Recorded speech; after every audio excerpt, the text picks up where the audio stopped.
नमस्कार दोस्तों, क्या आपने कभी सोचा है कि जब किसी व्यक्ति की मृत्यु हो जाती है तो उसके शरीर की आँख और मुंह क्यों ढक दिए जाते हैं? क्या इसके पीछे सिर्फ परंपरा है या फिर गरुड़ पुराण में बताया गया कोई गहरा रहस्य?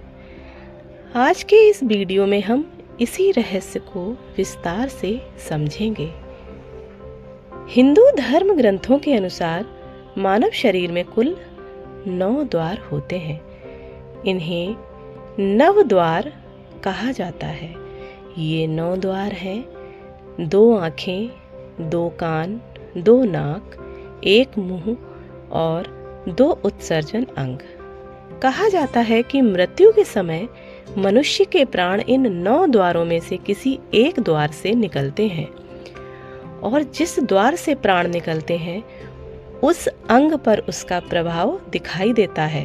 अगर किसी व्यक्ति के प्राण आँखों से निकलते हैं तो अक्सर मृत्यु के बाद उसकी आँखें खुली रह जाती हैं या बाहर की ओर निकल आ जाती हैं।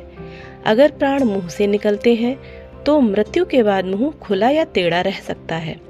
अगर प्राण नाक से निकलते हैं तो कभी कभी नाक से खून या पानी निकलने लगता है। और अगर प्राण कानों से निकलते हैं तो कानों से मवाद या तरल पदार्थ बाहर आ सकता है। कुछ मामलों में प्राण उत्सर्जन अंगों से भी निकलते हैं। तब व्यक्ति के शरीर से मल मूत्र निकल सकता है। धार्मिक मान्यताओं के अनुसार प्राण शरीर को आसानी से नहीं छोड़ते, इसलिए जिस द्वार से वे निकलते हैं उस अंग में कुछ परिवर्तन दिखाई देने लगते हैं। आँख और मुंह ढकने की परंपरा। इसी कारण से मृत्यु के बाद व्यक्ति की आंख और मुंह को ढक दिया जाता है। इसके पीछे 2 कारण माने जाते हैं। पहला कारण मृत व्यक्ति के चेहरे को शांत और सामान्य बनाए रखना।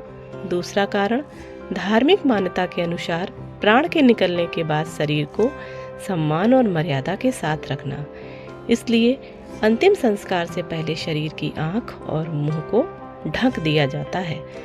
दोस्तों, हमारे धर्म ग्रंथों में जीवन और मृत्यु से जुड़े कई ऐसे रहस्य बताए गए हैं जो हमें जीवन का गहरा ज्ञान देते हैं। अगर आपको यह जानकारी रोचक लगी हो तो वीडियो को लाइक और शेयर ज़रूर करें और ऐसे ही धार्मिक और रोचक ज्ञान के लिए हमारे चैनल को सब्सक्राइब करना ना भूलें।